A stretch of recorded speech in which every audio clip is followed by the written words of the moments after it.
मंचासमोर पाहुणे आलेले आहेत आणि तुमच्या टाळ्या आणि थांबलेल्या आहेत असं शक्य आहे म्हणून जोरदार टाळ्या हा तुमच्या जोरदार टाळ्या आपण द्यायच्या आहेत. समोर ही मागे पूजन आपल्या शुभ हस्ते आपण करावं. मंगलमय वातावरणामध्ये या ठिकाणी सरस्वतीचं पूजन सिद्धे विठोबा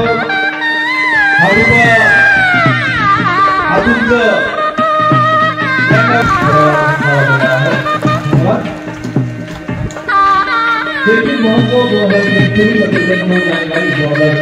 आजच्या कार्यक्रमाचे कवी साहित्यिक आपल्या भेटेल या सदरांतर्गत ज्येष्ठ कवी प्राचार्य पवार आणि गणेशजी फुले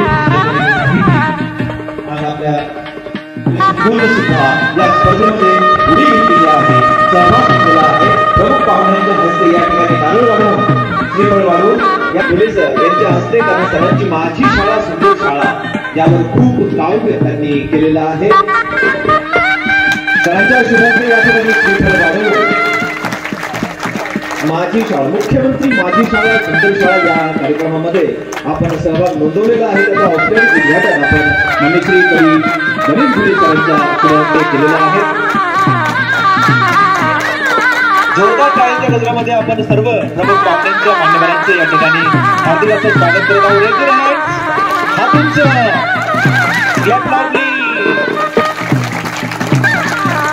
तर किती सुंदर टाळ्या आहेत. हा तुमचं करायचा आहे आणि रिदमिक क्लॅप आपण सर्वांनी मान्यवरांना मी विनंती करतो की आपण मंचावर स्थानापन्न व्हायचं आहे. जोरदार टाळ्यांच्या गजरामध्ये मान्यवरांचं या ठिकाणी आपण स्वागत करूया. पारनेर पब्लिक स्कूल परिवाराच्या वतीनं आपल्या सर्वांचं या ठिकाणी व्हेरी गुड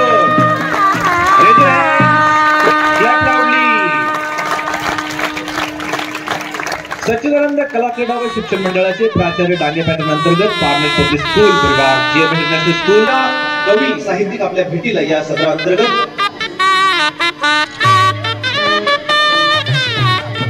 संस्थेच्या अध्यक्षांना मुख्य मान्यांना विनंती आहे की आपण मंचावर स्थानापन्न होण्यासाठी यायचं आहे. समोरून पवार मॅडम यांना विनंती आहे की त्यांनी मॅडम बरोबर मंचावर यायचं आहे. आदरणीय सुपरवायझर मान्यवरांची या ठिकाणी स्वागत करत आहोत पारनेर पब्लिक स्कूल परिवाराच्या वतीनं.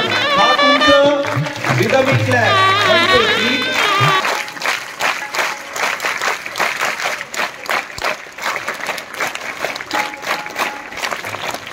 हा तुमचं करून आपण सर्वांनी सायलेंट क्लॅप्स पाहुण्यांसाठी द्यायच्या आहेत. अतिशय सुंदर टाळ्या ज्या परिवाराच्या वतीनं स्वागत सत्कार करणं हे आमचं आद्य कर्तव्य आहे आणि म्हणून संस्थेचे संस्थापक प्राचार्य मान्य श्री गीताच्या कवी साहित्यिक आपल्या भेटीला मान्य प्राचार्य अरुण पवार सरांचा आपण या ठिकाणी येथून सत्कार करायचा.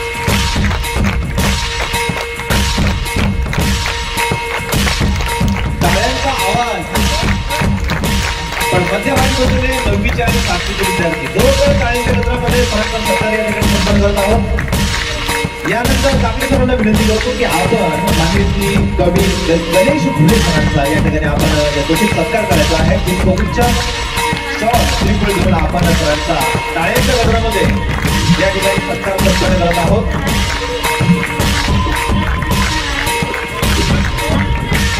विनंती आहे की आपण मंचावर यायचं आहे. आपल्याशी बंधू या ठिकाणी आदरणीय राऊत सर मोरे सरांचा सत्कार आपण करायचा आहे. हा तुमचं कार्यक्रमातून सुरूच नाही झाला, तुमच्या टाळ्यांचा आवाज कमी झाला. श्री दिनेश आवटी बापूंचा सत्कार या ठिकाणी आपण आपल्या शुभांती करावा. जोरदार टाळ्यांच्या गजरामध्ये हा सत्कार आपण या ठिकाणी संपन्न करत आहोत. यानंतर आदरणीय मोरे सरांना विनंती करतो की आपण म्हणजे श्री रावसाहेब धावरे सरांचा सत्कार आपण त्या ठिकाणी संपन्न करायचा आहे. शॉल श्रीफळ बबून देऊन आपण त्या ठिकाणी सरांचा सत्कार करायचा आहे. टाळ्यांच्या गजरामध्ये हा सत्कार आपण या ठिकाणी संपन्न करत आहोत. माननीय श्री आजच्या कार्यक्रमाची प्रमुख उपस्थिती माननीय श्री हसन शेठ राजे यांचा सत्कार आदरणीय गीतारामजी भट्ट यांच्या गजरामध्ये या ठिकाणी हा सत्कार संपन्न होत आहे. शॉल पुष्पगुच्छ देऊन या ठिकाणी हा सत्कार संपन्न होत आहे. अतिशय मंगलमय आणि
टाळ्यांच्या गजरामध्ये या सर्व सहभागी विद्यार्थ्यांनी समोर आपल्या बसलेले पाहत आहात की माननीय प्राचार्य अरुणजी पवार जे निळ्या कुर्त्यामध्ये आहेत. कदाचित तुम्हाला संभ्रम झाला असेल की कोणते पवार सर आणि कोणते घुले सर, म्हणून असं सांगितलं. फोटो तुम्ही पाहिलेला आहे, ओळखलंही असेल. सरांचा संपूर्ण महाराष्ट्र परळी वैजनाथ या ठिकाणी ते प्राचार्य म्हणून कॉलेजवर काम करतात. असंख्य कविता त्यांच्या युट्यूबवर आहेत आणि त्या संपूर्ण महाराष्ट्रात नव्हे तर पूर्ण जगभरात प्रसिद्ध आहेत. त्यामधल्या काळोख्याच्या रातीवर माय परसात अन बाप गोठ्याचा धनी आम्ही जगावे की नाही, आईचे वर्णन, फळातलं तापमान, काहा भुलगे गोरुई वेई वाट, या असंख्य प्रसिद्ध कवितांचे ते धनी आहेत. त्यांच्या सुमधुर आवाजामध्ये त्या कविता या ठिकाणी सादर करणार आहेत. विद्यालयाच्या वतीनं पारनेर पब्लिक स्कूल परिवाराच्या वतीनं सरांचा हा थोडक्यात परिचय करून देण्याचा प्रयत्न केला. जोरदार टाळ्यांच्या गजरामध्ये आपण सरांचं या ठिकाणी पुनश्च एकदा अभिनंदन करूया. हा तुंच करून टाळ्या द्यायचे सर्वांनी. यानंतर दुसरे साहित्यिक व कवी आपल्याला लाभलेले आहेत माननीय श्री गणेशजी घुले सर. यांचं MSc रसायनशास्त्र आहे, MA मराठी सुद्धा केलेलं आहे सरांनी. सध्या डॉक्टर बाबासाहेब आंबेडकर मराठवाडा विद्यापीठामध्ये बाल कादंबरी या विषयावर PhD चे संशोधक विद्यार्थी आहेत. त्यांची प्रसिद्ध पुस्तके आहेत की गावाकडच्या कविता आणि सुंदर माझी शाळा, आणि म्हणून सुंदर माझी शाळा या मुख्यमंत्री सत्रांतर्गत आपल्या शुभ हस्ते या कार्यक्रमामध्ये स्कूलने सुद्धा सहभाग नोंदवलेला आहे. आपल्या हस्ते उद्घाटन होऊन आपण या स्पर्धेमध्ये उडी घेतलेली आहे. साहित्य क्षेत्रामध्ये काम करत असताना कवितेच्या पुस्तकाला मिळालेले महत्त्वाचे पुरस्कार आहेत सरांचे. महाराष्ट्र शासनाच्या महाराष्ट्र राज्य साहित्य आणि संस्कृती मंडळाचा स्वर्गीय यशवंतराव चव्हाण राज्य वाङ्मयाचा बालकवी पुरस्कार 2018 रोजी सरांना मिळालेला आहे. कैलासवासी पांडुरंग विभूती आदर्श वाचन मंदिर देवाळे जिल्हा कोल्हापूर येथील राज्यस्तरीय साहित्य गौरव पुरस्कार 2019 हा सरांना मिळालेला आहे. महाराष्ट्र साहित्य परिषद शाखा राजगुरुनगर जिल्हा पुणे यांचा पद्मश्री नामदेव ढसाळ साहित्य पुरस्कार 2019 हा सुद्धा मिळालेला आहे. अमरावती येथील श्री गुरुदेव महादेव नागाबाबा सेवाश्रम संस्थेचा राज्यस्तरीय उल्लेखनीय साहित्य कृती सन्मान पुरस्कार 2019 सुद्धा सरांना मिळालेला आहे. असे असंख्य पुरस्कार सरांना मिळालेले आहेत. ते वाचून सांगण्यामध्ये वेळ न दडवता मी विनंती करेल सरांना, आदरणीय संस्थेचे संस्थापक माननीय श्री गीतारामजी म्हस्के सरांना, की आपण कार्यक्रमाचं प्रास्ताविक करावं. आदरणीय गीतारामजी म्हस्के सर.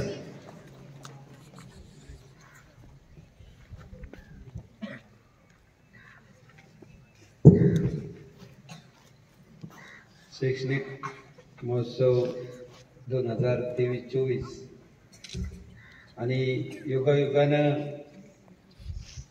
त्याच उपक्रमाला सुसंगत असं जे सुरू होत आहे ते सुंदर शाळा माझी शाळा हे अभियान, आणि या दोन्हीही अभियानाअंतर्गत आजचं जे पहिलं पुष्प आम्ही सुरू करतोय त्याचे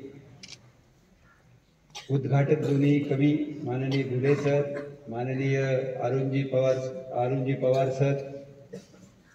या कार्यक्रमाला प्रमुख उपस्थिती म्हणून लाभलेले साहित्य मंडळातील सदस्य दिनेशजी बापू, ज्यांचा नावलौकिक आहे आणि ज्यांनी समाजसेवेत एक शाळा चालवली, ते आदरणीय झावरे सर. माझ्या कुटुंबातील आणि माझ्या लहानपणापासूनचे माझे साथीदार, माझे सवंगडी, माझे स्नेही, माझ्या पाठीचे असणारे आधारस्तंभ माननीय हसनजी राजे सर. या शाळेतील उपप्राचार्य माननीय काकडे सर, पवार मॅडम, आणि हा नवीन प्रकल्प आपण सुरू केला आहे त्या प्रकल्पाचे प्रमुख मोडवे सर, आणि ज्यांच्याशिवाय हा कार्यक्रम पूर्ण होत नाही ते दीपक सर, आहे की नाही. या सर्वांचं या व्यासपीठावर मी मनापासून प्रथमतः स्वागत करतो. सर, आपण आलात. थोडीशी वेळ की कविता रडवते, कविता हसवते, मग तो कविता करणारा कवी कसा असतो तो पाहायचा आहे. त्यालाही मन असतं, ते पण जाणून घ्यायचंय, आणि त्याची कविता आपल्याला काय शिकवते हे पाहायचं. कधी कधी आम्ही एखादी बाप कविता वाचतो त्यावेळेस रडतो, आई कविता वाचतो त्यावेळेस रडतो, आणि कधीतरी एखादी कवींची कविता इतकी गुदगुल्या करवते की वर्ग कधी शांतच राहत नाही. इतके हसवते आणि म्हणून या हसवणारे आणि रडवणारे अंतकरण तुमच्या समोर आणावी आणि या सुंदर शाळेतील एखादून सुंदर ओवी पण सुंदर गाणी पण तुम्ही त्यांच्यासोबत गावीत हा सगळा प्रकल्प आखून आज तिला पवार मॅडम प्राथमिकच्या उपप्राचार्य म्हणून काम करत आहेत, त्यांचाही या ठिकाणी नामोल्लेख करतो आहे. त्यानंतर सर्व सेकंडरीचा स्टाफ आलेले 2-4 माझे पालक मनापासून आभार मानतो. असं सेट आहेत. त्यानंतर रावसाहेब पटेल झावरे सर आहेत, त्यानंतर दिनेशजी बाप्पू आहेत आणि तुम्ही ज्यांच्या भेटीला आज बोलवलेले आहे ते दोन्ही दिग्गज कवी आता तुमच्या समोर आहेत. तर मी त्यांचं मनापासून एकदा स्वागत करतो आणि या ठिकाणी माझ्या शब्दांना आता विराम देतो आहे, कारण वेळ झालाय मला समजतंय आणि या ठिकाणी अनुमति मांगतो की पहले को आदरणीय माननीय श्री कवि गणेश जी भुले सरांना यहाँ पर कविताएं अपनी प्रस्तुत करने जा रहे हैं. जोरदार तालियों के साथ सबका स्वागत करेंगे, अभिनंदन करेंगे. Raise your hands. सुरुवातीलाच आम्ही दिलगिरी व्यक्त करतो की तुम्ही इतकी वाट बघत होते आणि आम्हाला थोडं यायला बराच उशीर झाला. पहिले कोण असं जेव्हा सर म्हणाले तर सिक्वेन्स अगदी सोपा होता. सरांची ओळख करून देताना ते प्राचार्य आहेत असं ओळख करून दिलेली आहे आणि माझी ओळख करून देताना मी विद्यार्थी आहे अशी ओळख करून देण्यात आलेली आहे. त्यामुळे आधी विद्यार्थी कविता सादर करते. मी बालकविता लिहिणारा एक छोटा विद्यार्थी आहे. मला पहिल्यांदा आनंद खूप झाला सर. त्याचं कारण असं की मी जवळपास 100पेक्षा जास्त शाळांमध्ये कवितेचे कार्यक्रम केले आणि माझ्या पुस्तकाचं नाव आहे सुंदर माझी शाळा. मी शोधत होतो की अशी एखादी शाळा मला मिळेल की ज्यासाठी मी हे पुस्तक लिहिलेलं आहे आणि आज साक्षीने सांगतो की आज तो शोध संपलेला आहे.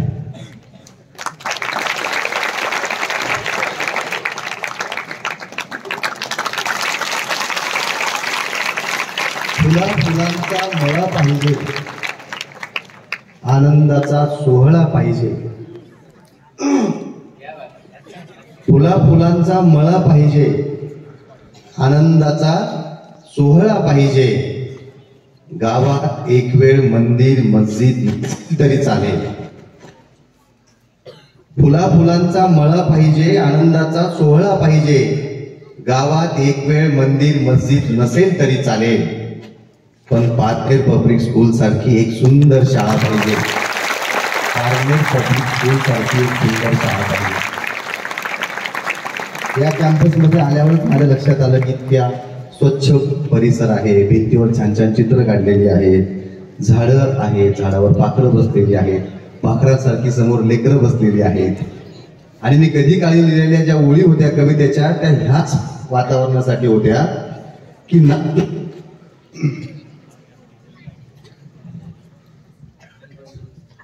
आम्ही यायला उशीर केला म्हणून तुम्ही त्रास दिलाय ना की ह्या वातावरणासाठी आम्ही ज्या ओळी लिहिल्या होत्या की नाजूक हलके फूल बनावे पाठीवरचे दप्तर, कंटाळवाण्या धड्यावरती शिंपडावे अत्तर. नाजूक हलके फूल बनावे पाठीवरचे दप्तर, कंटाळवाण्या धड्यावरती शिंपडावे अत्तर. मातीमध्ये पेरू अक्षर आभाळाचा करू फळा, झाडावरती भरते जशी पाखरांची शाळा, झाडावरती भरते जशी या लेकरांची शाळा. तर या दोन्ही कवितेचे कडवे ह्या शाळेला मी अर्पण करतो आणि प्राचार्यांच्या वतीनं सुरुवातीला सांगून देतो की ज्या उद्देशानं तुम्ही हा शैक्षणिक महोत्सव या ठिकाणी घेतलेला आहे, जे काही मुख्यमंत्री जे काही तो काही प्रकल्प आहे राज्याचा, त्या प्रकल्पामध्ये आपल्या शाळेला सन्मान तर मिळणार आहेच, पण माझं हे म्हणणं आहे की आपल्या शाळेमुळं त्या सन्मानाचा मान राखला जाणार आहे. त्यामुळे आमच्या दोन्ही कविवाल्यांच्या वतीनं मी सुरुवातीला शुभेच्छा देतो आणि एक कविता आपल्या पुढे ठेवतो. मी लहान मुलांचा कविता लिहिणारा कवी आहे.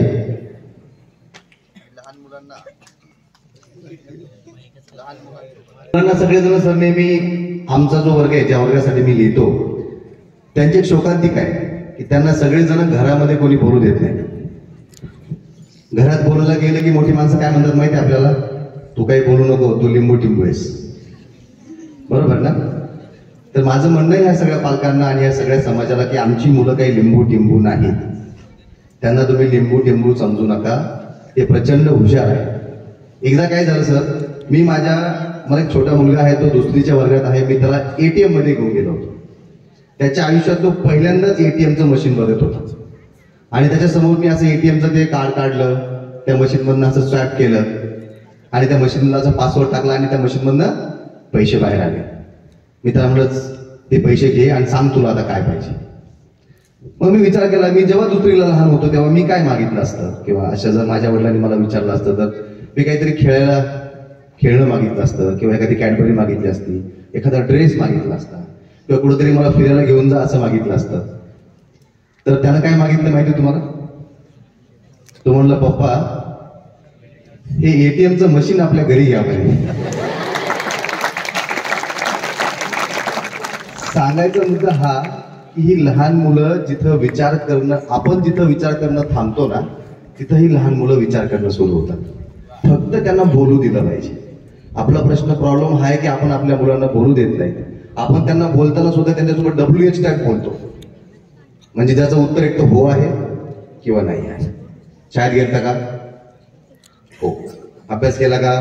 हो. डबा खाल्ला का? हो. बरोबर. आपण त्यांच्या मनातलं समजून घेतलं पाहिजे. पण तसं वातावरण आता घरात राहिलं नाही. त्याची ही कविता आहे बघा. कवितेचं नाव आहे टाटा बाय बाय. तुम्ही सगळ्यांनी कधीतरी कुणाला तरी टाटा बाय बाय केला असेल. त्याची ही कविता की संस्काराची सुरुवात बघा आपणच कशी चुकवतो. संस्काराची सुरुवात बघा आपणच कशी चुकवतो. स्वागताच्या आधी मुलांना टाटा बाय बाय शिकवतो. स्वागताच्या आधी मुलांना टाटा बाय बाय शिकवतो. हा सगळा संस्काराचा प्रॉब्लेम झाला बघा. कारण की आपल्याच बाजूला नेवासा आहे, ज्या मातीमध्ये 16व्या वर्षी ज्ञानेश्वरांनी ज्ञानेश्वरी लिहिली.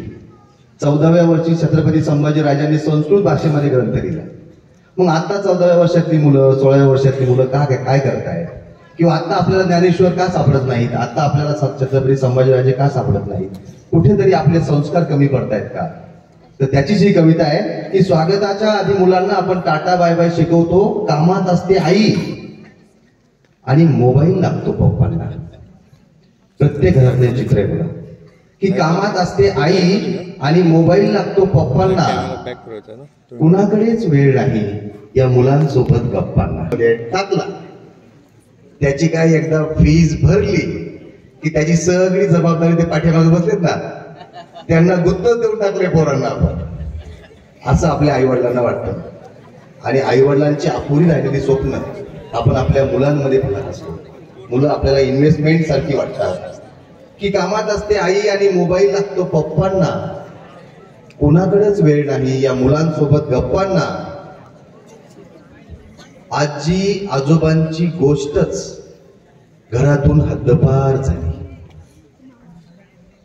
आजी आजोबांची गोष्टच घरातून हद्दपार झाली. टीव्ही पाहून पाहून पोरच कार्टून झाले.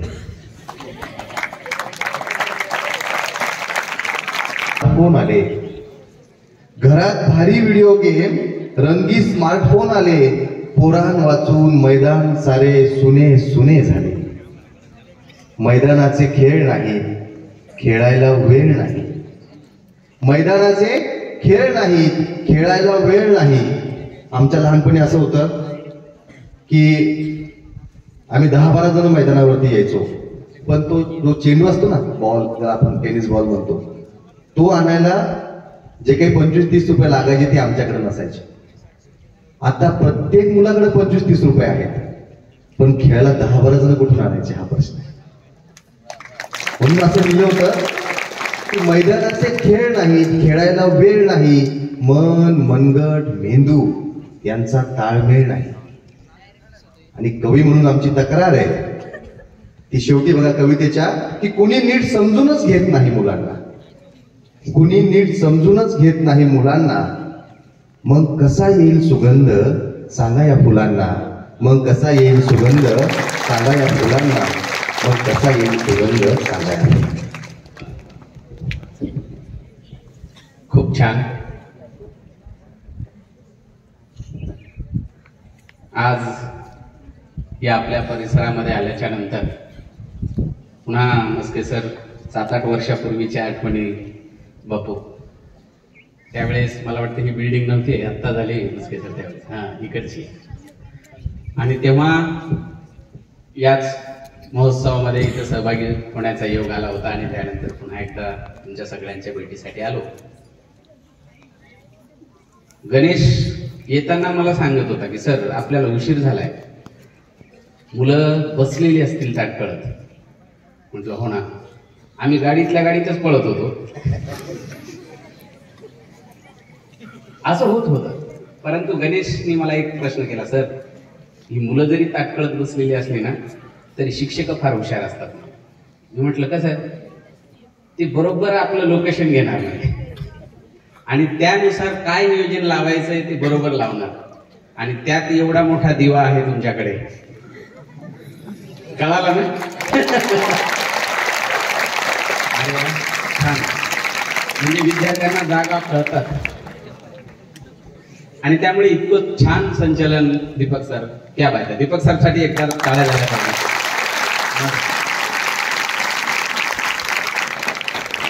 आणि दीपक सरने सांगितलं की पहिले कोण आहे की नाही, आणि मी सहजच म्हणालो माझ्या उजव्या बाजूला असणारे नाव तुम्हाला कळालंच असेल आता छान कवितेमधून. काय नाव आहे त्यांचं सरांचं? वा. आणि आपण कुठल्याही कामाची सुरुवात करत असताना कुठून करतो? कुठून करतो? वा, गणेश पासून. आणि मग ते इथं असताना असं मला काय कुठं अधिकार आहे का बापू? आणि त्यामुळे सुंदर सुरुवात केलेली आहे कार्यक्रमासाठी. जरी उशीर झालेला असला तरी परंतु आता एक गोष्ट करूया विद्यार्थी मित्रांनो आपण, आहे का नाही? तुम्ही आतापर्यंत खूप शिस्तीत बसलात, मला फार बरं वाटलं. आणि कवितेसोबत आणि कवीसोबत आपण 1-1.5 तासासाठी थोडस तुम्ही आमच्या प्रांतात येणार आहे आणि मग तुम्हाला आयुष्याची मजा येणार आहे का नाही? सरांची जशी कविता तुम्ही ऐकली तसं मी पण तुम्हाला कविता ऐकवणार आहे. पण सर इथं आलोय तर बापू आमची जिम्मेदारी आहे. आमचे मार्गदर्शक आहेत बापू. आणि पारनेरमध्ये आल्याच्या नंतर हक्काचा माणूस जर कुठं असेल तर बापू. आणि ते आज इथं आहेत. म्हणून मला फार आनंद झाला या गोष्टीचा की बापू इथं आपण आलो, कविता ऐकल्या मुलांनी, घरी जाऊन उद्या सांगतील त्यांच्या पप्पाला मम्मीला छान 2 कवी आले होते, चांगल्या कविता ऐकवल्या. काही मुलं असंही म्हणतील कशाला आणलं होतं आणि काही नाही. म्हणजे असं म्हणणार आहेत का तुम्ही? हसलात त्याच्यावरून वाटलं नाही ना? वा. मग इथं आलो तर आपली जिम्मेदारी आहे की गणेश ह्या समोर बसलेल्या विद्यार्थ्यांना कवी पण बनवून जायला पाहिजे. कारण हीच तर निर्मिती आहे. कवी व्हायला आवडेल का रे तुम्हाला? हो का नाही? वा, छान. कारण तुम्ही संवाद केला तर मग तुम्हाला कवी पण बनवणार आहे. आणि बापू मी परळीहून आलोय आणि परळीहून आलो म्हणजे तुम्ही ऐकलंय परळीवाल्यांकडे एक जादूची कांडी असते. बरोबर आहे, पोरींना माहिती आहे. छोटीने सांगितलं. गणेश इथं आल्याच्या नंतर आमचे आदरणीय गुरुवर्य आबासाहेबजी वाघमारे सरांच्या कवितेच्या ओळी आहेत मस्के सर. आणि गुरुजी लहान मुलांसाठी फार छान लिहायचे. आणि त्या आबासाहेब गुरुजींच्या कवितेच्या ओळी मी तुमच्या समोर सादर करणार आहे. त्या आबा गुरुजींची पहिली कवितेची ओळ मला माहित आहे. आणि इथं जर कवी असतील, कवयित्री असतील तर दुसरी ओळ 100% यांना माहित आहे. आता ते शोधायचं. माहित आहे का नाही तुम्हाला? माहित आहे का नाही?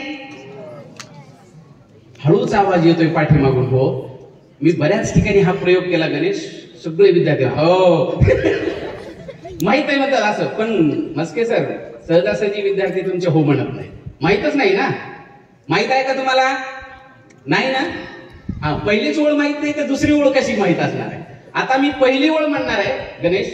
आणि कवी आणि कवयित्री किती आहेत आपल्याला मस्के सरांच्या शाळेमध्ये तुम्ही शोधायचंय. आणि जो पहिला कवी आणि कवयित्री असेल ना, बापूंच्या हस्ते आपण त्यांचा सत्कार करू. आहेत तयार तुम्ही सगळे?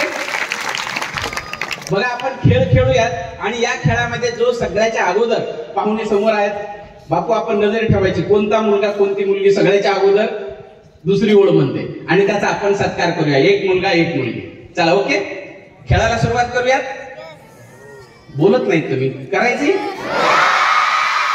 गुड क्या बात आहे बघा आबाबूजी आमचे असं म्हणायचे एक होता मुंगळा कळतो का म्हणजे मला वाटतं ओळख कळाली का तुम्हाला कळाली का नाही ना बघा एक होती मुंगी काय होती आता सगळ्यांनी जोरात माझ्या पाठीमागे म्हणायचं एक होती पूर्ण आवाज येत नाही मला सगळ्यांचा आवाज आला पाहिजे तर मग मला कवी शोधता येणार एक होती तिने नेसली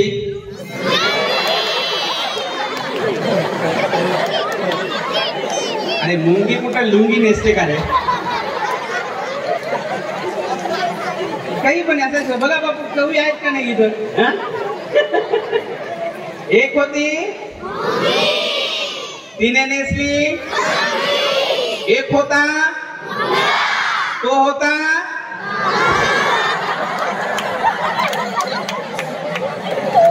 क्या बात आहे एकदा जोरदार टाळ्या झाल्या पाहिजे सगळ्यांसाठी बापू असे असतात मुलं त्यांच्यामध्ये कविता लपलेली असते परंतु ते हळूहळू कळते आता काही मुलं जे कुसकुस करतायत ना ते कवी नाही ते शेजाऱ्याला विचारले काय होतं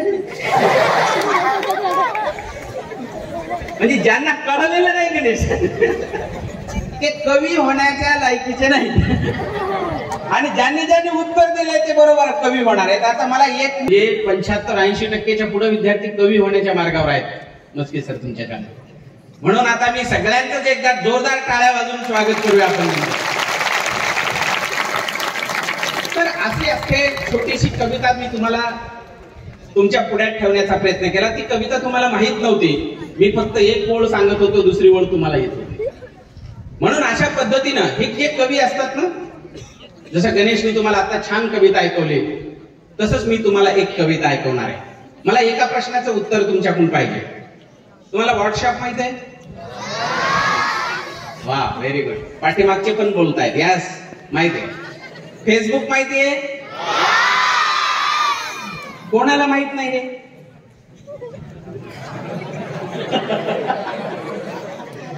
म्हणजे सगळ्यांना माहित आहे दीपक सर व्हॉट्सअप माहित आहे फेसबुक माहित आहे आता जे मला माहित नाही ते पण तुम्हाला माहिती आहे बघा बरोबर कळालं त्यांना म्हणून याची एक छोटीशी कविता तुमच्या पुढ्यात ठेवतो बघा तुम्ही त्या कवितेचा मस्त मनमुराद आस्वाद घ्यायचा आणि दीपक सरांनी सांगितलं आता की कवी आलेले आहेत 2-3 प्रकारच्या टाळ्या वाजवायला लावल्या त्यांनी तुम्हाला आणि काय वाजवायला लावल्या तर दीपक सरांना माहित आहे साहित्यिक लोकांना टाळ्या वाजवल्या ना बरं वाटतंय तसं असं त्यामुळे सरांनी बरोबर आमचं ओळखलेलं आहे गणित काय असतं ते म्हणून सारखं तुम्हाला टाळ्या वाजवायला लावत होते पण एक गोष्ट लक्षात ठेवा तुमची दाद ही आमची जायदाद असते आणि म्हणून त्या अंतकरणातून टाळ्या वाजल्या पाहिजेत आणि ही सगळी बसलेली गोड लेकरं अंतकरणातून टाळ्या वाजवतायत त्याच आशयाची एक छोटीशी रचना मी तुमच्या पुढ्यात ठेवतो बघा कवितेचं नाव आहे फेसबुक काय कवितेचे नाव फेसबुक पारनेरच्या या शाळेमध्ये शिकून गेलेले 2 विद्यार्थी बघा सर एक पारनेर गाव सुधारलं पाहिजे याच्यासाठी धडपडणारा एक विद्यार्थी आहे तो गावचा सरपंच झालाय आणि गावच्या विकासासाठी प्रयत्न करतोय आणि दुसरा या शाळेतून पहिला येणारा विद्यार्थी एक अमेरिकेला आहे आणि हे 2 मित्र होते आणि या दोघां मित्रांमध्ये अलीकडच्या काळामध्ये मग संध्याकाळच्या वेळ मिळाला की संवाद सुरू होतो फेसबुक वरून चॅटिंग सुरू होते मग तो तिकून विचारतो आपल्या पार्टनरचं कसं काय चाललंय शाळेचं कसं काय चाललंय मग हा इथून चॅटिंग करून त्यांना कळवतो ह्या दोघांमधला हा संवाद आहे बघा काय चालू आहे संवाद ते तो अमेरिकेत आहे आणि पारनेरच्या एका आपल्या मित्राला तो फोन करून विचारतो, ते आपल्या पारनेरच्या शाळेत त्या 12वीच्या बाकावर बसणारी त्या पोरीचं लग्न झालं का रे?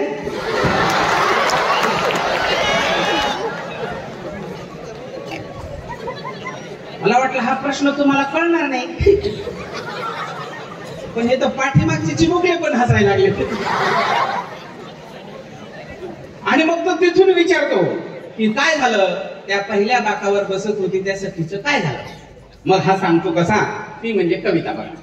फेसबुक वरूनच रोज बाय बाय, फेसबुक वरूनच रोज बाय बाय, आणि सांग तुला गावाकडे यायचं का नाही. फेसबुक वरूनच रोज बाय बाय, आणि सांग तुला गावाकडे यायचं का नाही. ते तिथून सांगतो, हा मित्र त्याला म्हणतो का तिथूनच बाय बाय करतो बाबा, कधी येणार आहे की नाही पारनेरला तू. आणि मग तो सांगतो कसा, आणि तिथून पहिला प्रश्न विचारतो तो की त्या पहिल्या बाकावर बसत होते त्या सखीचं काय झालं. मग हा सांगतो कसा, ती कविता बघा. शेजारच्या सखीचं कालच वाजलं,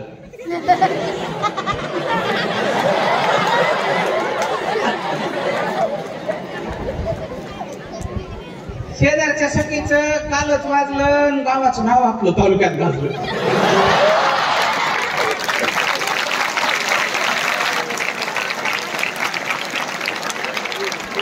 याच्यावरून माझ्या लक्षात यायला तुम्हाला कविता आवडते ना? क्या बात आहे. शेजारच्या सखीचं कालच वाजलं, गावाचं नाव आपलं तालुक्यात गाजलं. हुंदका आवरत सखी दारावून गेली, हुंदका आवरत सखी दारावून गेली, आणि घराकडे बघून तुझ्या भारावून गेली.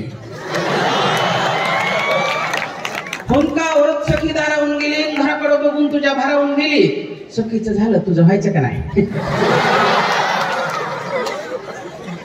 सखीचं झालं तुझं व्हायचं का नाही, आणि सांग तुला गावाकडे यायचं का नाही, सांग तुला गावाकडे यायचं का नाही, सांग तुला गावाकडे यायचं का नाही. पहिला प्रश्न सखीचा झाला की त्याचा दुसरा प्रश्न मस्त ते म्हणलं सखीचं झालं, आपल्या गावाचं काय चाललंय, गावाचं काय चाललंय. दुसरा प्रश्न विचारतो, मग तो गावाची खुशाली कळवतो. इथून काय कळवतो ते, मटक्या पायी माणसं येडी झाली गावात, मटक्या पायी माणसं येडी झाली गावात, आणि सावकारानं शेत घेतलं नाही त्या भावात. मटक्या पायी माणसं येडी झाली गावात, सावकारानं शेत घेतलं नाही त्या भावात. तरणी बाण पोरं ही आता चपटीच्या नादी. मला वाटलं इकडं चपटी कळणार नाही, बरेच पोरं हसले. मला वाटलं तुम्हाला इंग्लिश मधले नावं माहित असतील, आमच्या गावाकडचे नावं कळणार नाहीत मराठवाड्यातले दीपक सर, पण हे पोरांना पण कळाली चपटी काय असते. मटक्यापायी माणसं येडी झाली गावात, सावकारानं शेत घेतलं नाही त्या भावात. तरणी बाण पोरही आता चपटीच्या नादी, आणि चावडीचा ओटा आता बेवड्याची गादी.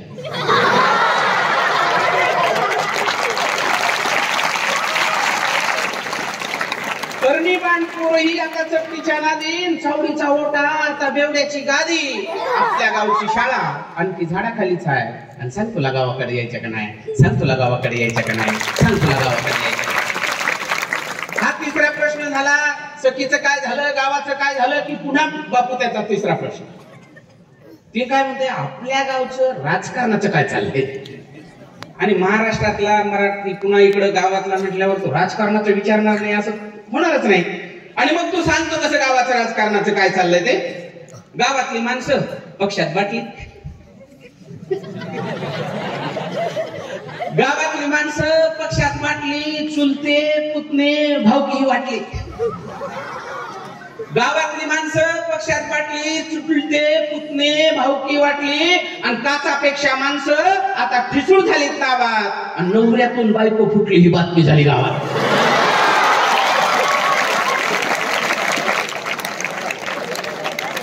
काचापेक्षा ठिसूळ माणसं झाली गावात, आणि नवऱ्यातून बायको फुटली ही बातमी झाली गावात. आता फुटलेल्या माणसाचा आणखी पत्ताच नाही, फुटलेल्या माणसाचा आणखी पत्ताच नाही. पण सांग गावाकडे यायचं का नाही. हे सगळं खुशाली कळवतो, त्याच चाललंय. सखीचं काय झालं, गावाचं काय झालं, राजकारणाचं काय झालं. मग शेवटी गावासाठी धडपडणारा तरुण म्हणतो, बस झालं तुझं आता. मी ज्याच्यासाठी कविता लिहिली त्या शेवटच्या 4 ओळी मित्रांनो नीट लक्ष देऊन आहे. तो म्हणतो बस झालं का ते, मला आता माझ्या प्रश्नाचं उत्तर दे. आणि तो म्हणतो ती गोष्ट अत्यंत महत्वाची, मला वाटतं या शाळेत घडू नये म्हणून ही कविता. काय होतंय पार्लर मधून, तुमच्या शाळेत 10वीला पहिला आलेला मुलगा 12वीला तुमच्याकडे राहतच नाही सर. बऱ्याच शाळेत बघा ना, तुमच्या शाळेत पहिला आलं का ते दुसरीकडे जातो, पुण्याला जाईल, दिल्लीला जाईल, पुन्हा तिथं जर ते पहिला आलं का मग ते तिथं नाही राहत, त्याला स्कॉलरशिप देऊन तुमच्यासारखे राजकारणी त्याला बाहेरच्या देशात वाट लावते, आहे का नाही सर, शिक्षणासाठी. बरं इथपर्यंतही मला काही वाटत नाही मस्ती सर, हे शिकायला बाहेर जातात ठीक आहे, पण कुठल्या चिक्कीचं पीठ खातात मला कळत नाही, ते परत येत नाही हो बाबू. ही जी गुणवत्ताधारक विद्यार्थी म्हणतो ना आपण, ही जातात बाहेरच्या देशात, जपान, अमेरिका, सिलिकॉन व्हॅली इकडे जातात, पण ती आपल्या देशासाठी परत येत नाही. म्हणून हा गावासाठी धडपडणारा तरुण त्या मित्राला म्हणतो, अरे अमेरिका जपान आता फ्रेंचला कळव, अरे अमेरिका जपान आता फ्रेंचला कळव, आणि साऱ्याच पोरांना आता भारताकडे वळव. अरे अमेरिका जपान आता फ्रेंचला कळव, साऱ्याच पोरांना आता भारताकडे वळव. अरे गावच आपलं आता सिलिकॉन करू, अरे गावच आपलं आता सिलिकॉन करू. अमेरिका सोड आता भारताने धरू, सांग तुला भारताचं व्हायचं का नाही, सांग तुला भारताचं व्हायचं का नाही, फेसबुक वरून रोज बाय बाय, सांग तुला गावाकडे यायचं का नाही, सांग तुला गावाकडे यायचं का नाही, सांग तुला गावाकडे यायचं का नाही. म्हटलं जातं की जे न देखे रवी ते देखे, आणि सरांच्या नावात अरुण आहे. अरुण म्हणजे सूर्य, आणि त्यांचं आडनाव पवार आहे. त्यांच्या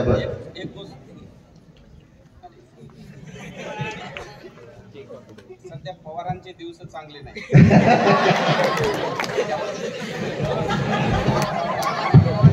सध्या महाराष्ट्रात पवारांचे दिवस चांगले नाहीत, म्हणून माईक सुद्धा चालू होत नाही.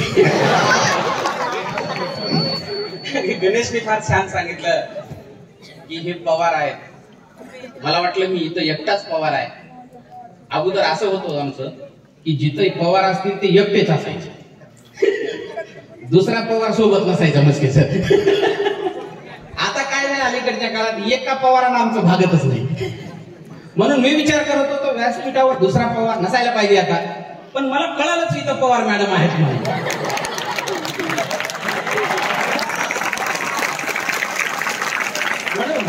माझं नाव अरुण पवार जरी असलं, नीट लक्ष देऊ नका, माझं नाव अरुण पवार, पण महाराष्ट्रातल्या कुठल्याही पवाराशी माझा काडीचाही संबंध नाही. पण दमदार कविता लिहिणारे आमचे पवार मित्र, यांचा आम्हाला प्रचंड अभिमान आहे. एकदा जोरदार टाळ्या आपण अरुण पवार सरांसाठी वाजूया. तुम्हाला थेट आता अमेरिकेतून मला पुन्हा शाळेमध्ये घेऊन यायचे. एकदा एका वर्गामध्ये सरांनी असं विचारलं की सांगा तुम्हाला काय आवडतं. मग कोणी सांगितलं की मला खेळायला आवडतं, कोणी सांगितलं मला फिरायला आवडतं, कोणी सांगितलं आम्हाला सहल जायला आवडतं. एक मुलगा म्हणाला की मला सर पिक्चर बघायला आवडतो. एक मुलगा म्हणाला सर मला डायरेक्ट आर्ची आवडते. असं प्रत्येकाने आपल्या आवडीनिवडी सांगितले. आता मुलीला विचारल्यावर तो मुली काय सांगेल हे तुमच्या लक्षात आलंच असेल. असा सैराट वर्ग होता तो. शेवटच्या बाकावर एक मुलगा होता, त्यानं सांगितलं सर मला संध्याकाळ आवडते. सगळ्यांना प्रश्न पडला की याला संध्याकाळ का आवडते. तुमच्या डोक्यात आलं ते मला सांगायचं नाहीये.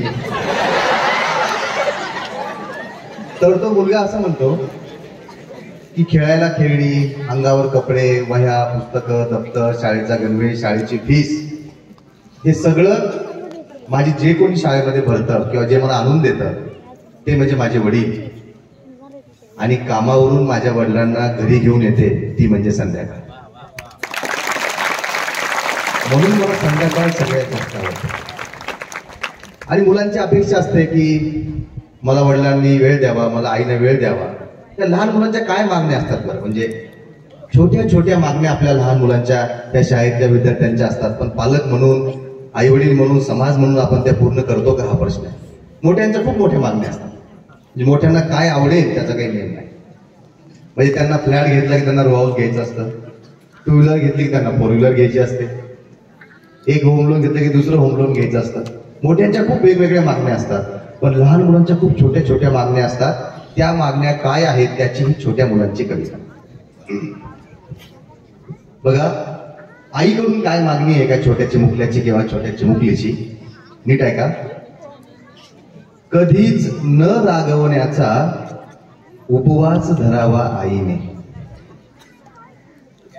कधीच न रागवण्याचा उपवास धरावा आईने, अभ्यासात थोडी सवलत द्यावी वर्गामधल्या बाईने. इतक्या छोट्या छोट्या मागण्या ह्या चिमुकल्यांच्या असतात. आदेश असावा बाबांना कधीच न ओरडण्याचा.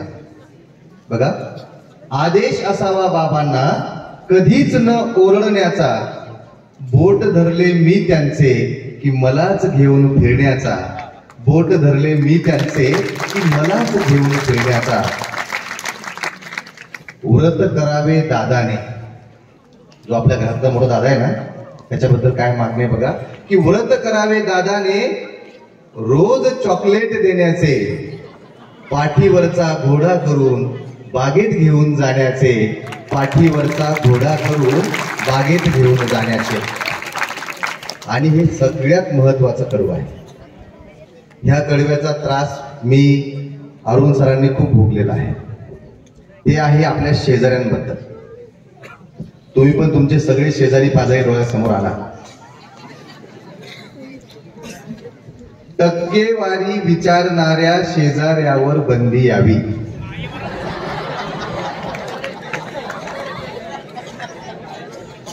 आपल्या बाजूच्या शेजाऱ्याच्या मुलाला किंवा मुलीला जर चांगले मार्क पडले तर ते काका काय करतात, सगळ्या कॉलनीत जाऊन सांगतात की आमच्या मुलाला एवढे पडले, तुमच्या मुलाला किती पडले. मी कधी 60% पुढे नव्हतो आणि आमच्या शेजाऱ्यांची मुलं सगळी 90% पुढे होती. त्यामुळे मी कडवं लिहिलं होतं की टक्केवारी विचारणाऱ्या शेजाऱ्यावर बंदी यावी, म्हणून दाखव पाडे अशा लोकांना तर शिक्षाच व्हावी.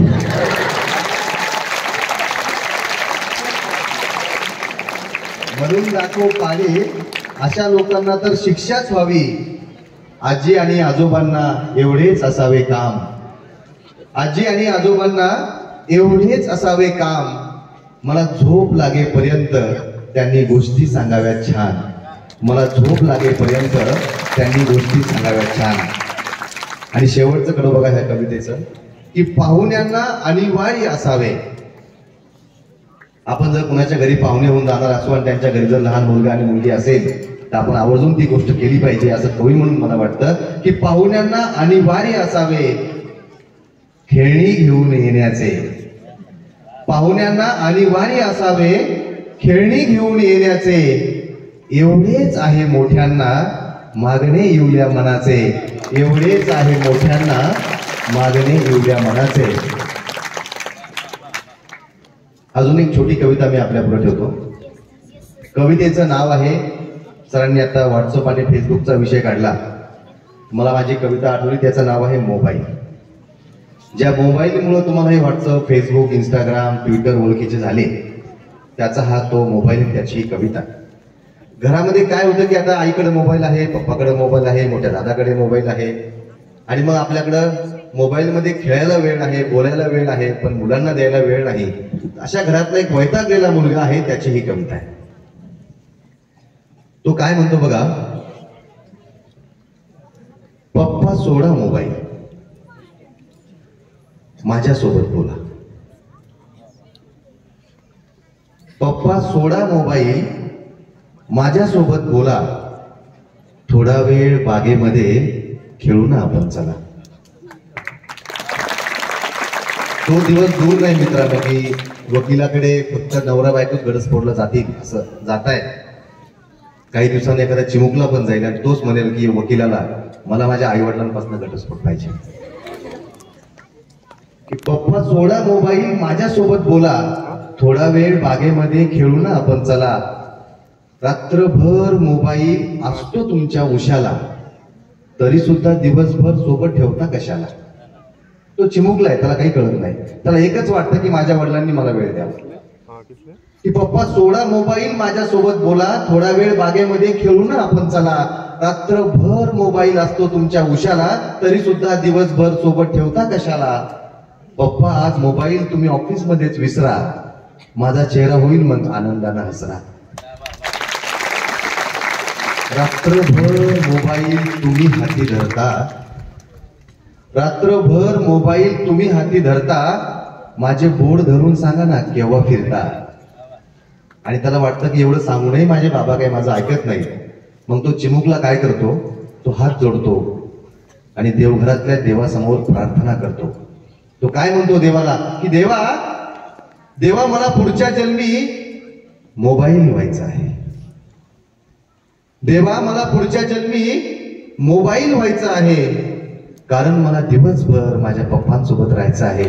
कारण मला दिवसभर माझ्या पप्पांसोबत राहायचं आहे.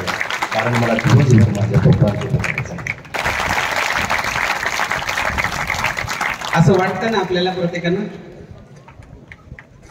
घरातून शाळेत आल्यावर आणि शाळेतून घरी गेल्याच्या नंतर पप्पा आणि मम्मी आपल्या कंटिन्यू सोबत असले पाहिजे, वाटत राहतं ना. आणि अशाच तुमच्या मनातल्या ज्या काही संकल्पना असतात तेच व्यक्त करणारे म्हणजे कवी असतात. त्याच्यापेक्षा वेगळं काय असतं. कविता फार दूर नसते सर. कविता फार ह्या लहान लहान लेकरांच्या छोट्या छोट्या घटनेमधून कविता सापडते. काय झालं, एक घटना सांगतो मी माझ्या शाळेतली आणि नंतर कविता ऐकतो. पाठीमागे एक दिवस आपण मस्के सर साजरा केला होता. तसे आदेश आले की आपण काय काय साजरा करतो ते आपल्याला पण कळत नाही. आणि येतात तसे नेहमी आदेश. आणि आदेश असा होता की झेंडा प्रत्येकाच्या घरावर लावायचा, मुलांना द्यायचा आणि त्यांनी ते घरावर लावायचं. तुम्ही लावला असेल ना? वा, छान. सगळ्यांनी उपक्रम राबवला. पण तुमच्या शाळेत आणि माझ्या शाळेत थोडा फरक आहे सर. माझ्याकडे येणारी जी काही मुलं आहेत ती खेड्यापाड्यातली मुलं आहेत. त्यांना असं टापटीप राहणं, कपडे वगैरे त्यांना आवडतात, पण भेटत नसल्यामुळं ते बिचारी येतात अशी. मग मी उपक्रम राबवला, झेंडे आणले आणि सगळ्या मुलांना दिले की आता तुम्ही काय करा, हा झेंडा घेऊन जा आणि छतावर तुमच्या घरावर उंच ठिकाणी लावा. आणि सगळी मुलं घेऊन गेली झेंडा. पण 5वीतली एक चिमुकली मात्र झेंडा घेऊन तिथंच थांबली. ती काही जात नव्हती. आणि मी तिच्याकडे बघत होतो. म्हटलं जा ना बेटा. ते म्हणे सर झेंडा तुम्ही घ्यायचा आणि ते छतावर उंच लावायचा. म्हटलं हो. मग सर आमच्या घराला छत नाही. ती म्हणते सर आमच्या घराला छत नाही, मग मी झेंडा कुठं लावू. तिचा प्रश्न होता. सरांनी सांगितलंय छतावर उंच ठिकाणी लाव. माझ्या घराला तर छतच नाही, मग कुठं लावू. मी म्हटलं बेटा पत्राचं घर असलं तरी पत्रावर लाव. ती म्हणे सर आमच्या घरात पत्र पण नाही. प्रश्न पडला की ज्या झोपडीत आम्ही राहतो ती झोपडी तर उंच नाही, मग हा तिरंगा आम्ही लावायचा कुठं. मी म्हटलं बेटा आता त्या एवढ्या प्रश्नाने मी हे झालो होतो, पण त्या मुलीला उत्तर देणं गरजेचं होतं. मी म्हटलं बेटा तुझ्या झोपडीच्या समोर एखादं झाड असेल ना. ते म्हणे आहे ना सर लिंबाचं झाड. मग त्या लिंबाच्या झाडावर उंच ठिकाणी बांध. ती पळत गेली. त्याच्या प्रश्नाचं उत्तर तिला मिळालं होतं आणि लिंबाच्या झाडावर नेऊन झेंडा बांधायचा होता. मात्र 2 दिवस मला अस्वस्थता एवढी प्रचंड होती बापू की आपण काय बोलून गेलो. छतावर उंच ठिकाणी झेंडा लाव असं आपण बोललो, पण ते विद्यार्थ्यांना असे प्रश्न पडतील असं कधीच वाटलं नव्हतं. आणि मग त्या चिमुकलींना जे वाटलं ते मी माझ्या कवितेतनं मांडलं. ते तुमच्या समोर मांडतो बघा. ही कविता मी कुठं नाही ऐकवली, परंतु मला आता संदर्भ आला आणि विद्यार्थी समोर आहेत, त्याच्यामुळे बापू मला वाटलं की यांच्या समोर ते मांडलं पाहिजे. लाल महाली स्वप्न रंगले का सजल्या ना बागा. लाल महाली स्वप्न रंगले का सजल्या ना बागा. घरही नाही, छप्पर नाही, नाही हक्काची जागा. तुम्ही सांगा बाबा लावू कुठे हा झेंडा. तुम्ही सांगा बाबा लावू कुठे हा झेंडा. हिम्मत देतो हिम्मत देतो खुल्या मनाला निळ्या आभाळा खाली, हिम्मत देतो खुल्या मनाला निळ्या आभाळा खाली, ओसाड जागी पहुडल्यावर धरती मातावाली, या मातीचा उरी वाहिला, या मातीच्या उरी वाहिला जन रक्ताचा लोंढा, तुम्ही सांगा बाबा लावू कुठे हा झेंडा, तुम्ही सांगा बाबा लावू कुठे हा झेंडा, दर्या खोऱ्या अनमाळ राणी बसलो पाली टाकून, किती वायदे केले नि गेले कुणी दिले का वाटून, स्तंभाधारी देश बाटला, स्तंभाधारी देश बाटला, वाट पाहतो तांडा, तुम्ही सांगा बाबा लावू कुठे हा झेंडा, सालो साली वाट पाहुणी 75 आली, ग्लोबल झाला देश म्हणे हा कसली सत्ता आली, छाताडावर खोवून भाला, छाताडावर खोवून भाला, कुठे पांगल्या रांगा, तुम्ही सांगा बाबा लावू कुठे हा झेंडा, तुम्ही सांगा बाबा लावू कुठे मी झेंडा. आणि चिमुकला काय म्हणतो ते बघा, भीती वाटते खरी तिरंग्या कसे कुणाला बोलू, अरे भीती वाटते खरी तिरंग्या कसे कुणाला बोलू, अधिनायका सांग बरे हे दुःख कसे मी झेलू, अरे अधिनायका सांग बरे हे दुःख कसे मी खोलू, हे इमान आणखी विकले नाही, अरे इमान आणखी विकले नाही, बनलो नाही गेंडा, तुम्ही सांगा बाबा लावू कुठे मी झेंडा. आणि शेवट, अरे किती झेंडे आले नि गेले आम्ही पाहिले डोळ्याने, किती झेंडे आले नि गेले आम्ही पाहिले डोळ्याने, हे सारे दरबारी विकले टिकलो आम्ही माळाने, हे सारे दरबारी विकलोय टिकलो आम्ही काळाने, तरीही आमची तुला सलामी, तरीही आमची तुला सलामी, हाती तिरंगी दांडा, तुम्ही सांगा बाबा लावू कुठे मी झेंडा, तुम्ही सांगा बाबा लावू कुठे हा झेंडा. हा प्रश्न आहे. त्यांच्या समोर अनेक वेगवेगळ्या पक्षांचे झेंडे आधी येतात आणि मग शेवटून तिरंगा येतो. एकदा आमच्या घरी टीव्हीवरती गाणं सुरू होतं की ते नाही का सर, विठ्ठला कोणता झेंडा घेऊ हाती. माझं लेकरू पळत आलं, मला म्हणलं बाबा हा काय प्रश्न आहे का, म्हणे आपला एकच तर झेंडा आहे तिरंगा, तोच हाती घ्यायचा. हा प्रश्न फक्त मोठ्यांनाच पडू शकतो, लहानांना माहिती आहे आपला एकच झेंडा आहे तो म्हणजे तिरंगा. तर तिरंगाचा विषय निघाला म्हणून की वेगवेगळ्या पक्षांचे वेगवेगळे झेंडे आहेत, त्यांच्यावरती आता बोलणं सुद्धा आवड झालंय की चिखलावर बोलू नका कमळाला राग येतो, चिखलावर बोलू नका कमळाला राग येतो, बाणावरती लिहू नका अंगावरती वाघ येतो. हातावरती लिहिलं की वेगवेगळ्या झेंड्यांची कविता आहे, सरांनी तिरंग्याची कविता ऐकवली म्हणून की चिखलावर बोलू नका कमळाला राग येतो, बाणावरती लिहू नका अंगावरती वाघ येतो, हातावर लिहिलं की मूठ आवळली जाते, हातावर लिहिलं की मूठ आवळली जाते, घड्याळीवर लिहिताना टोचू लागतात काटे. जाती धर्मावर लिहिलं की मारली जाते गोळी, जाती धर्मावर लिहिलं की मारली जाते गोळी, बाकी सत्तेच्या तव्यावर भक्तांची भासते पोळी. तुम्ही धर्म धर्म खेळा आम्ही तिरंगा धरतो, तुम्ही धर्म धर्म खेळा आम्ही तिरंगा धरतो, तुम्ही वळू सारखे पोचा आम्ही देशासाठी मरतो, तुम्ही वळू सारखे पोचा आम्ही देशासाठी मरतो. पुन्हा आता आपण एकदा शाळेमध्ये येऊ. मला यासाठी अरुण सरांनी इथं आणले की मी कुठेही गेलो तर पुन्हा आपल्या शाळेत यायचं आहे. एकदा एका शाळेमध्ये चित्रकला स्पर्धा होती आणि विषय होता सर आई. सगळ्या मुलांनी हुबेहूब आईचं चित्र काढलेलं होतं. त्यात एक मुलगी होती, तिनं तर इतकं सुंदर तिच्या आईचं चित्र काढलं. डोक्यावरती पदर, नाकामध्ये नथ, गळ्यामध्ये डोरलं, कपड्यावरती कुंकू. सगळ्यांना वाटत होतं की ह्या मुलीचा नंबर पहिला येईल. पण निकाल लागला आणि असं कळलं की त्या मुलीचा कोणताच नंबर आला नाही.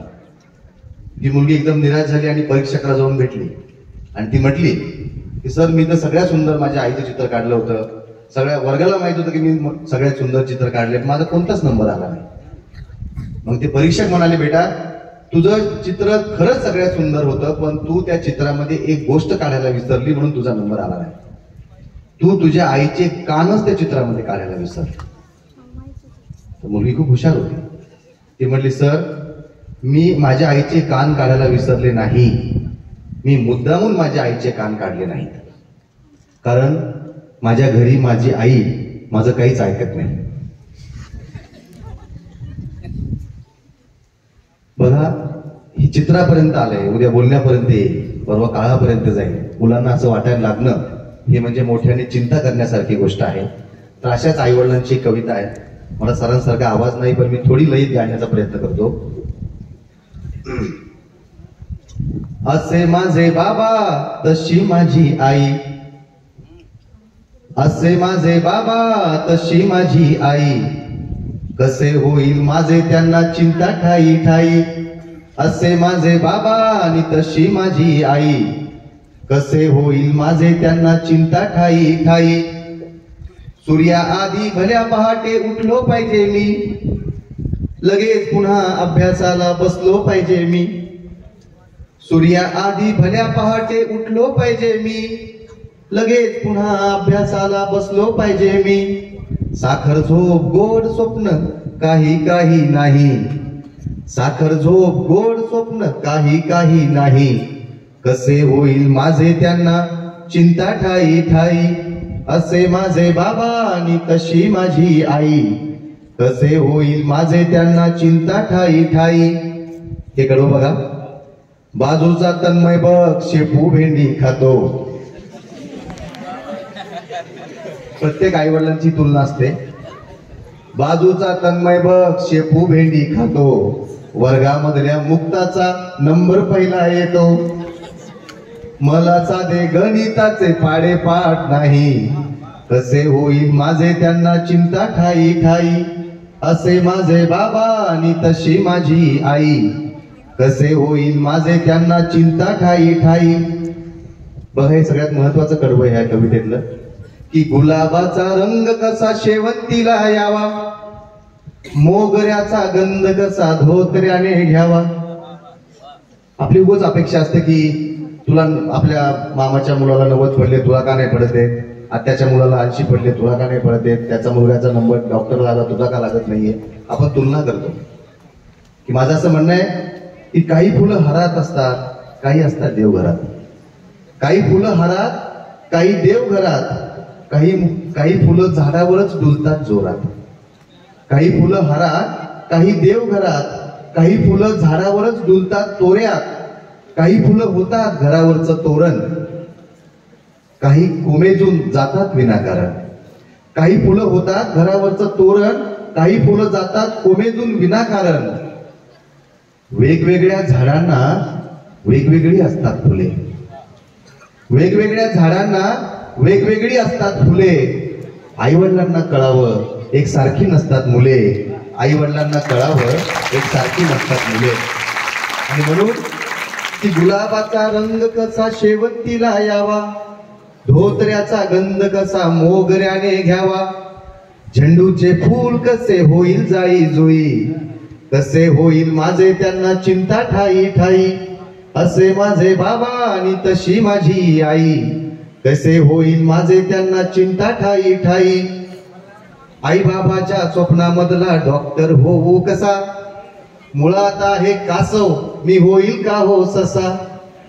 आई बाबाच्या स्वप्नामधला डॉक्टर होऊ कसा, मुळात आहे कासव मी होईल का हो ससा.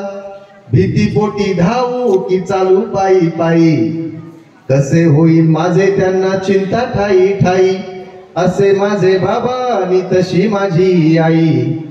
कसे होईल माझे त्यांना चिंता ठाई ठाई, कसे होईल माझे त्यांना चिंता ठाई ठाई. काय केली सही देना, अरे पावसा पावसा काय केली सही देना. कोकिळा गाणं गायना, राघू मैने संग राहिना. कोकिळा गाणं गायना, राघू मैने संग राहिना. अरे पावसा पावसा झाडा फुटू दे पालावी, आम्हा मिळू दे सावारी. झाडा फुटू दे पालावी, आम्हा मिळू दे सावारी. शालू घालून हिरवा कशी दिसेल माऊली. शालू घालून हिरवा कशी दिसेल माऊली. अरे पावसा पावसा, अरे पावसा पावसा काय केली सही देना. कोकिळा गाणं गायना, राघू मैने संग राहिना. कोकिळा गाणं गायना, राघू मैने संग राहिना. ही अवस्था सध्या बापू अलीकडच्या काळात पावसाने केली आणि आपला नेमका कार्यक्रम सुरू झालाय आणि त्यांनी पडायला सुरुवात केली आहे का नाही. तरी आपण त्यांना पण हे करणार आहेत. एक घटना तुमच्यासाठी सांगतो, नीट लक्ष देऊन ऐका. बघा, निरोप कधी दिलाय का रे आपण पाहुण्यांना? दिलाय का तुम्ही? हो. तर मग अशाच एका निरोपाची कविता आहे बापू. बघा. हॅलो, भिजतील का आहे. आणि त्याच्यानंतर पुढं, तू सुट्टीवर घरी आलास. बघा, इकडं ऐका. जेव्हा एक सैनिक आपल्या घरी येतो आणि जेव्हा तो परत जातो, त्याच्यावरची एक छोटीशी कविता आहे. बघा, तू सुट्टीवर घरी आलास आणि घरात दिवाळी दसरा. तू सुट्टीवर, परतीचा दिवस. आज तुझा जाण्याचा परतीचा दिवस. सगळ्यांच्याच नाव देवाकडे आणि सुरू झालेला दिवस. सगळ्या